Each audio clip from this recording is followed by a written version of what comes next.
ఇవాళ మన ఛత్రపతి శివాజీ మహారాజ్ గారు. అట్టి మహారాజ్ గారి జయంతి సందర్భంగా ఇవాళ మనందరం జరుపుకోవడంతో పాటు ఇవాళ ఒక సంకల్పాన్ని ఇవాళ మనందరం గ్రామ ప్రజలందరం కూడా ఒక సంకల్పాన్ని తీసుకుందాం. ఏంటంటే ఆ మహా నాయకుడి యొక్క విగ్రహాన్ని కూడా ఇవాళ పెట్టడానికి మనందరం మూకుమ్మడిగా ఇవాళ ఒక సంకల్పాన్ని తీసుకుందామని చెప్పేసి ఒక చిన్న ఆలోచన.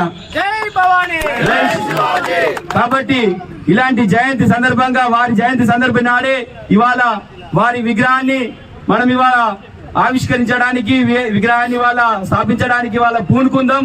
ఆ సంకల్పాన్ని ప్రతి యువకుడు, ప్రతి నాయకుడు, ప్రతి ఒక్కరు కూడా ఇవాళ సంకల్పాన్ని తీసుకొని మనం ముందుకోవాలని చెప్పేసి పేరు పేరున అందరినీ కోరుకుంటూ వేడుకుంటున్నాను. జై శ్రీరామ్, జై భవానీ, జై భవానీ. ఎప్పటికప్పుడు వార్తలను వీక్షించేందుకు Q9 న్యూస్ ని సబ్స్క్రైబ్ చేసుకోండి, లైక్ చేయండి, షేర్ చేయండి. విలువైన సమాచారాన్ని ముందుగా మీరే తెలుసుకునేందుకు బెల్ బటన్ ని క్లిక్ చేయండి.